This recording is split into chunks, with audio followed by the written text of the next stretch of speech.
Hey Bandidos, Tux here, and I'm back with the Die Hard Challenge where we're running up the Summit Nakatomi Tower, 100 floors, solo, on Legendary, with 10 directives and a twist, and now doing it with modifiers. So we've been doing this for a few years running as a holiday event, with the goal of beating the hunters on floor 100 before the clock strikes midnight and we enter 2025. And last night we just completed day 2 live, where we cleared floors 30 through 60. And those of you that are crazy enough to take on this challenge, I'm sharing my build with you. Wait, did we just become best friends? So nice to meet you. I think you're cool. Piece of shit wristwatch. Real quick, if you missed the rundown on how this challenge works, I invite you to check out the first video I put out yesterday. It explains the details. We have lots to consider with the build, including ammunition, but we discovered in the first 30 floors that the biggest challenge we face is actually stellite coding, especially when it's on rushers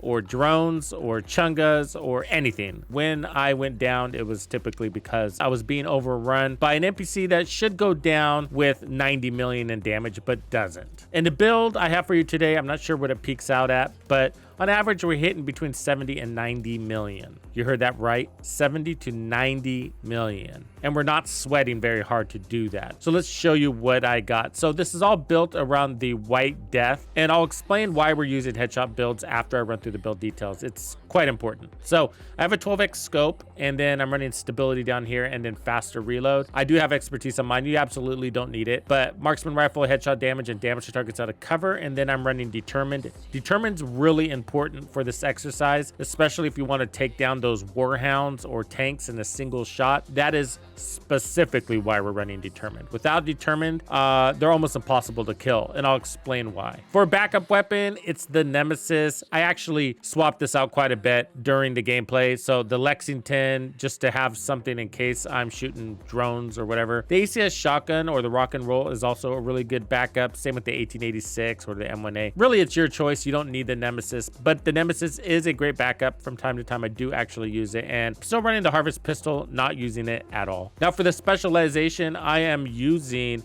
Gunner, primarily for ammo, but also for its 10% armor on kill. Sharpshooter you can run, and it does give you ammo, but it requires you to be in cover in order to get that ammo. We are playing in cover, of course, but we're moving in and out of it a lot, and that would disrupt our supply chain. So Gunner is going to give you that ammo no matter whether you're in cover or not. For the chest piece, let's start there. I'm running Palisades for another 10% armor on kill. That's putting us at 20% total. I have headshot damage, armor, explosive resistance, and protection from elites. As an alternate, you could put weapon handling or hazard protection instead of explosive resistance, but I wouldn't recommend armor regen because you're not going to get any regen due to the directives. And then Headhunter, if we're at 150% headshot damage on the build, which we are, then we're going to get to the cap of 1,250% additional damage based off of our last headshot killing blow. And so this is doing a lot of the heavy lifting. So going to the gear set, I decided to run 4 pieces of HotShot, and that's because it does from time to time replenish your mag, and the ammo that it uses to do that is coming from the ammo crate of the gods. So that's free ammo in a situation where ammo is an issue. So marksman rifle, weapon handling, and headshot damage. The first headshot is going to be a primer, and then the next headshot is going to give you an additional 20% damage. From there, you're going to get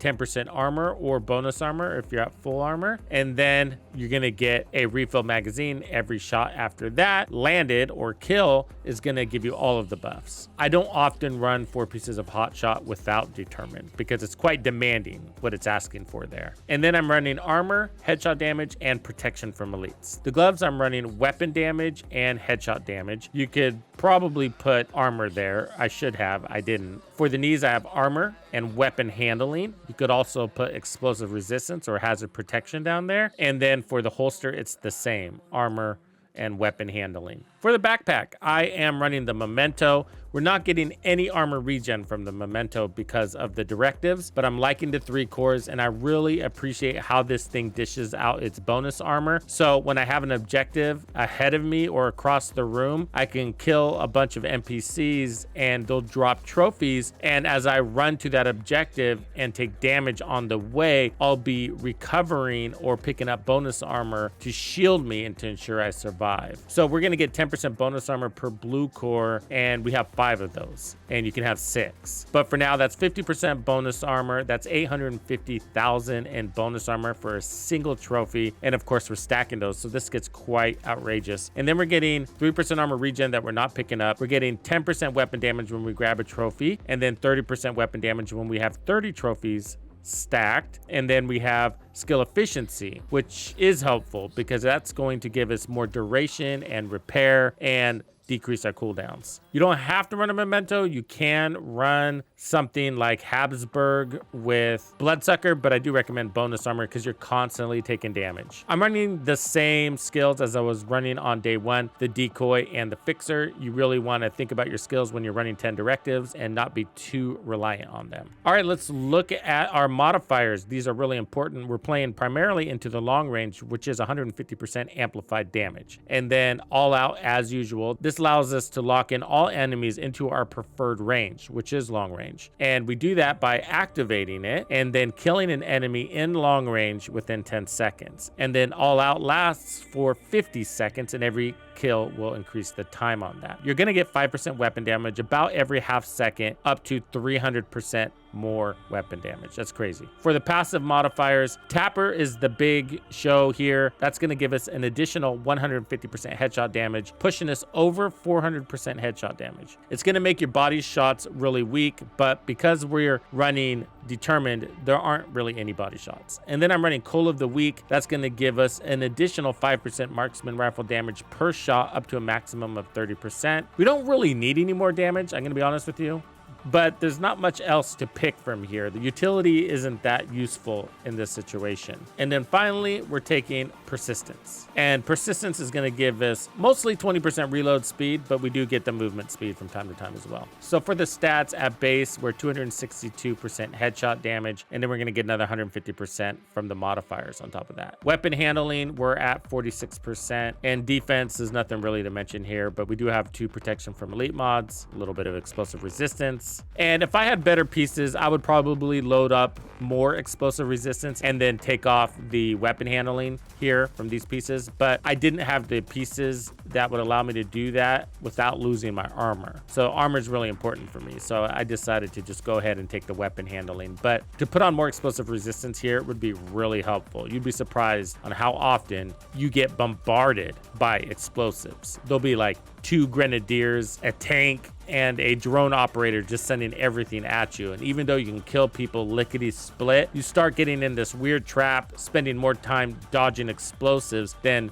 trying to take out one of those damage dealers. And I gotta say, this build is a testament to the fact that in the Division 2, it's not all about damage. When we're hitting numbers crazy, averaging just the average kill here being 80 to 90 million, and the content is still tough, it just shows you that this game is not all about damage. Running a meta damage build isn't going to solve all of your problems. You need survivability. The enemies put you into threatening situations where you're not able to put out damage for some reason, and you need to have the resistance to survive the barrage, especially in Legendary. But I gotta say, this build performed like a dream. I felt like we were coasting through the 30 floors. It took us probably about 3.5 hours, maybe a little bit less, to climb the 30 floors, between 30 and 60. I spent the first 45 minutes or so just tinkering around with different build concepts to see if we can get them to work. It's really hard to run RPM-based weapons with all 10 directives and modifiers. For example, I had one where we were creating around 3 million to the body, and the time to kill was still not fast enough because of all the threats that are on the field. Again, Stellite coding continues to plague us, and with 90 million in damage, sometimes it still didn't feel like enough. And that's why it's still better to take the damage modifiers instead of the utility modifiers on this build, because with Stellite coding, they diminish your damage so much, it's crazy. There is the rare situation where you're gonna run into a room where there's nothing but warhounds. And just like on day 1, what I do for that is switch out my secondary weapon for an assault rifle and then take off Tapper, get rid of those warhounds, and then re-equip my Nemesis and put back on Tapper. Otherwise, it's just going to take way too much time to eliminate those warhounds. You can spend all day doing that. And earlier I mentioned that determined is really important for this challenge because of the warhounds and the tanks or tech in general. Many times you're gonna see that they're gonna come with stellite coating, so they're gonna be even tankier than usual. But if you're not running determined, so if you're running something like the Mantis, or if you're running something like the Nemesis, and even if you have a full set of Headhunter stacks and hitting at 90 million, if you try to transfer that damage over to one of the warhounds or the tanks, it's just going to diminish that damage to almost nothing. That's mostly because of Tapper. It's making your body shops really weak. It's only gonna apply a small percentage of your damage. But if you run determined, it's gonna count that shot as a headshot when you hit that warhound. And that's why determined becomes really important. You'll be able to strike down warhounds with a single shot. So they're always going to be your priority if you see them in a room. I recommend picking up a headhunter stack, at least one, and then immediately transferring it to get rid of the warhounds, because you don't want to be stuck with the warhounds last without any headhunter stacks. Then you're gonna be in that annoying situation where you're gonna have to bust out a shotgun or an assault rifle and then remove the Tapper modifier so that you can shoot that thing down within a reasonable time. Hey, I also want to take this opportunity to let you know I am running a fundraiser so that I can upgrade a few items to help me put out some more content in 2025 faster and more efficiently. Every little bit helps. If you're willing, there's a link down below, and I'll see you live for day 3. Thank you for hanging out with me today. My name is Tuxedo Bandido. That's Tito Bandido. What's crack-a-lackin'? And this was another episode of The Division 2. If you found this video helpful, subscribe, like, and turn on notifications to ensure you don't miss out on the fantastic experiences waiting for you in The Division 2. And if you like builds like this, check out the recommended build video I have here for you. If you have anything you want to see covered, be sure to let me know in the comments below. And thank you to all the channel members and donors who make everything possible. Tux Nation wouldn't be without you. When you buy a game from Ubisoft, enter the creator code Tuxedo Bandido to support the channel. Easy peasy. Now maybe this cheapskate can afford to sign me up for that dating app I've had my eyes on.